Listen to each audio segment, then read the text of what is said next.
Mesdames, Messieurs, bonsoir. Bienvenue à cette grande édition d'information sur la télévision Labari. Le palais de congrès a servi de cadre pour abriter les états généraux sur le foncier rural, dont le thème porte sur la gouvernance foncière au Niger, bilan, défis, enjeux et perspectives. Les travaux de cette activité qui va durer 4 jours est parrainé par le président de la République, Issoufou Mahamadou. Le compte-rendu de Ismaël Moumouni et Aboubakar Souley. Le problème foncier constitue l'un des conflits sociaux le plus récurrents, avec parfois des pertes en vies humaines. Ainsi, pour y remédier à cela, que l'État généraux du foncier a été initié en vue d'apporter une note d'orientation et une feuille de route pour l'élaboration de la politique foncière nationale.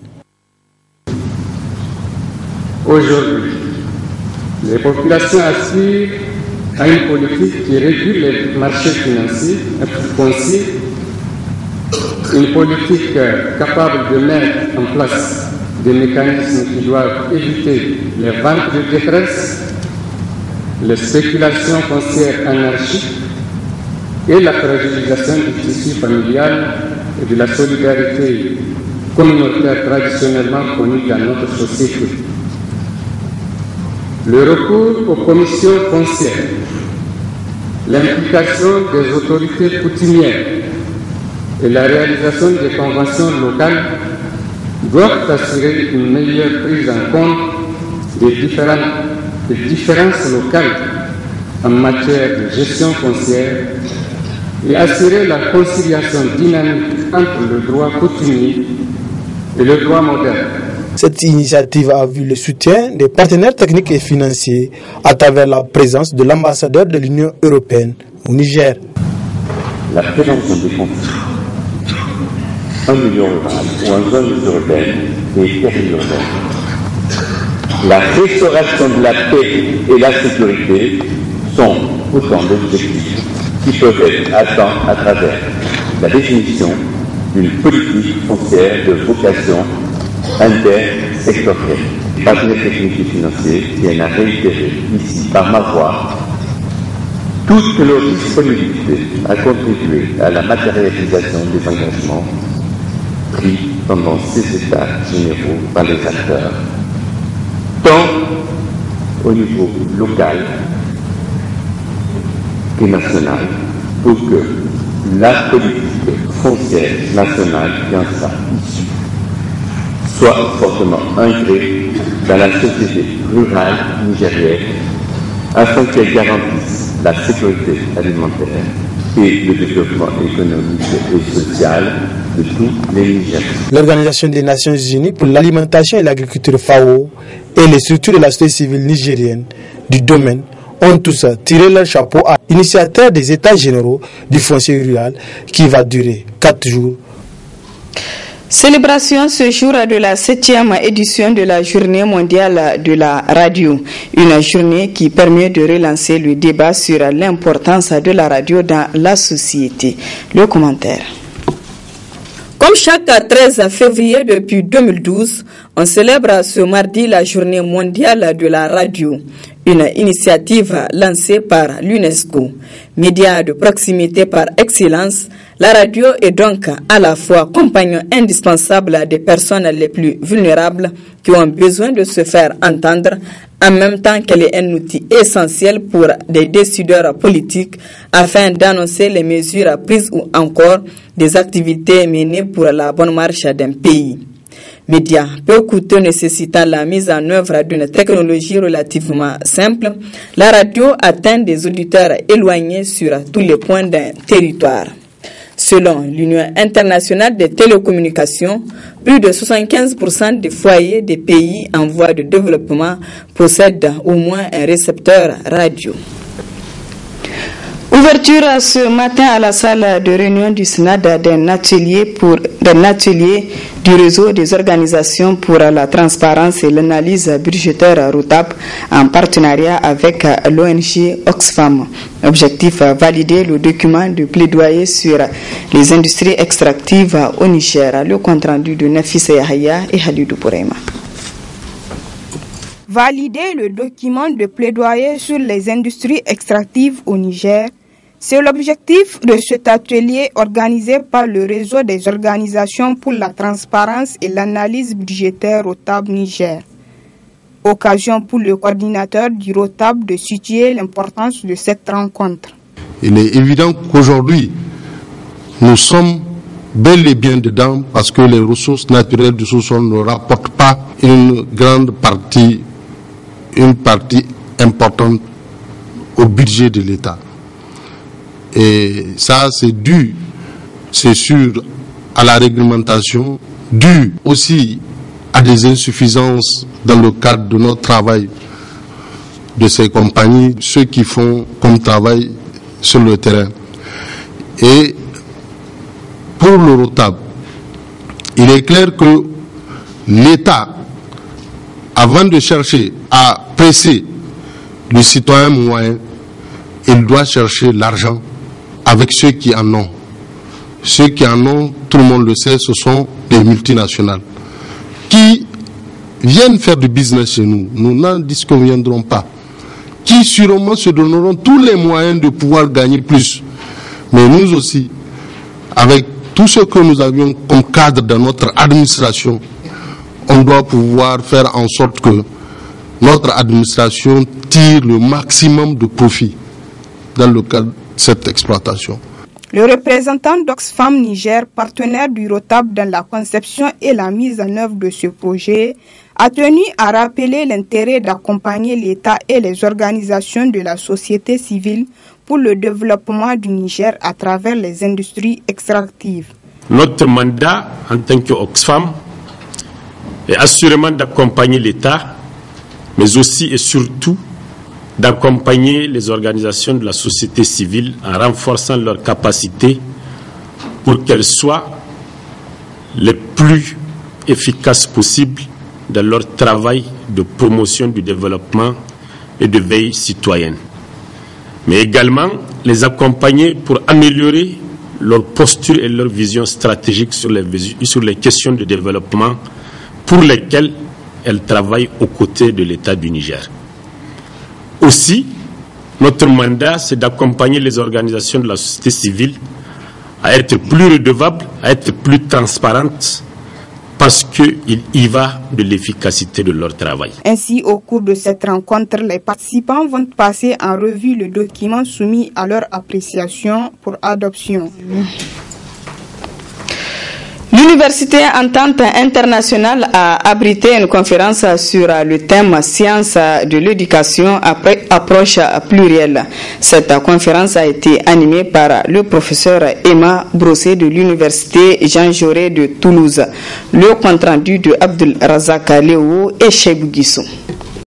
C'est une salle archi-comble qui a suivi avec attention cette conférence sur le thème « Sciences de l'éducation, approche plurielle » qui rentre dans le cadre des activités académiques et scientifiques de l'université privée Entente Internationale. L'université Entente Internationale a démarré son expérience avec les facultés suivantes. La faculté des lettres et des sciences humaines, la faculté des sciences juridiques et politiques, la faculté des sciences de l'éducation, la faculté de gestion et des sciences économiques, et la faculté des sciences de la santé n'avait pas eu une tâche facile aux prises, mais le dynamisme exceptionnel dont a fait montre les personnels qui en assument les responsabilités majeures permettent à cette institution de continuer à émerger. Les temps modernes enseignent avec une technologie déjà trop absorbante. Nous remercions notre vaillante administration qui ne cesse de nous prouver leur efficacité professionnelle. Nous sommes rassurés de la qualité des cours, des travaux dirigés, des travaux pratiques qui nous sont dispensés de façon régulière. Un choix de thème qui est loin d'être fortuit et qui s'est tenu sous la coupe du ministère de l'Enseignement supérieur, de la Recherche et de l'Innovation. C'est donc un thème d'actualité et qui cadre parfaitement avec les engagements de nos plus hautes autorités, au premier rang desquels son Excellence Issoufou Mahamadou, président de la République, chef de l'État, qui fait de l'école gratuite une réalité jusqu'à l'âge de 16 ans. Aujourd'hui, quand on regarde les difficultés éducatives, donc les sciences de l'éducation, en fait, ce sont des portes d'entrée. Ça permet à un physicien, un chimiste, un géographe, un philosophe de voir qu'il y a effectivement des convergences, non seulement d'études de formation, mais aussi de recherche. La conférence a été animée par le professeur Emmanuel Brosset de l'Université de Toulouse, Jean Jaurès, qui s'est dit très honoré par le choix de sa personne avant d'entamer son exposé.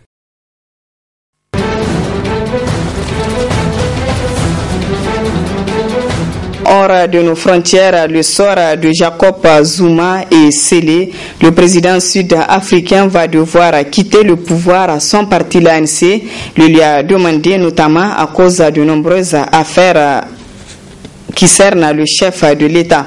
Il va donc donner sa réponse demain. Le commentaire. Jacob Zuma au pied du mur. Le président sud-africain vit peut-être ses derniers mois en tant que président. Le congrès de l'ANC, qui s'est réuni ce lundi durant des heures, exige désormais le départ du chef de l'État. L'ANC a décidé, premièrement, de rappeler le président Jacob Zuma. Nous sommes heureux qu'il y ait eu une coopération entre nous et avec le président Jacob Zuma. Il est évident que nous voulons que Cyril Ramaphosa le remplace en tant que président de l'Afrique du Sud. Le président sud-africain n'a pour l'instant pas réagi à cette injonction, mais il devrait, selon la direction de l'ANC, se prononcer mercredi sur ses intentions. Jacob Zuma, dont le second mandat expire l'année prochaine, est empêtré dans des scandales de corruption à répétition, des affaires qui ont entaché l'image de l'ANC et provoqué la colère de l'opposition qui demande depuis des années sa démission.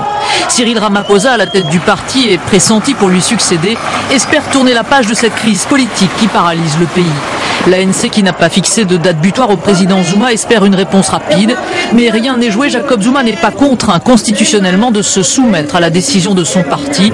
Mais dans le cas où il refuserait de démissionner, l'ANC pourrait saisir le Parlement et voter une motion de défiance. C'est le président du Parlement qui assurerait alors l'intérim.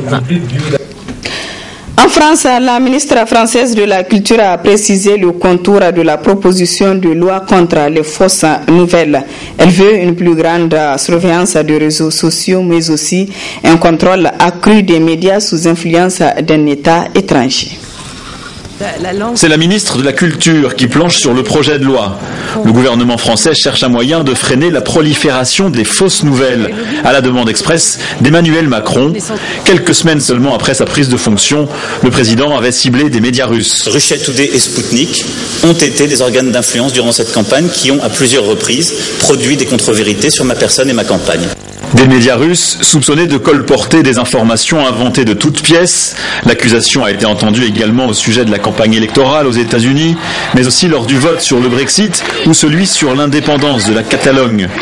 Le projet de loi français propose de s'attaquer aux moyens de diffusion de ce qu'on a pris l'habitude d'appeler en anglais les fake news. Réseaux sociaux et médias sous influence d'un État étranger, une notion difficile à établir, seront particulièrement surveillés. 5 semaines avant une élection, le Conseil supérieur de l'audiovisuel pourra suspendre un média. Les plateformes numériques devront nommer les commanditaires des contenus sponsorisés.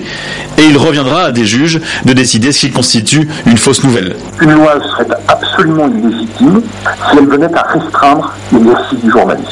Pour le reste, les citoyens ont le droit de savoir lorsque les contenus ont été propagés, parce que ça c'est un élément essentiel pour connaître l'intention de ceux qui diffusent des contenus, et ces intentions peuvent être à des idées de déstabilisation démocratique. La loi sera étudiée au Parlement français avant l'été, mais plus que la loi, c'est peut-être par le portefeuille que les réseaux sociaux seront pénalisés. Le géant de l'agroalimentaire, Unilever, a menacé hier de supprimer les publicités pour ses produits des Google et autres Facebook s'il ne lutte pas plus activement contre les fausses nouvelles. Un argument de poids, Unilever dépense chaque année 2 milliards d'euros pour ses publicités sur Internet. Voilà, mesdames, messieurs, ici prend fin ce journal. Merci à vous de l'avoir suivi et excellente soirée en compagnie du programme de la télévision Labari.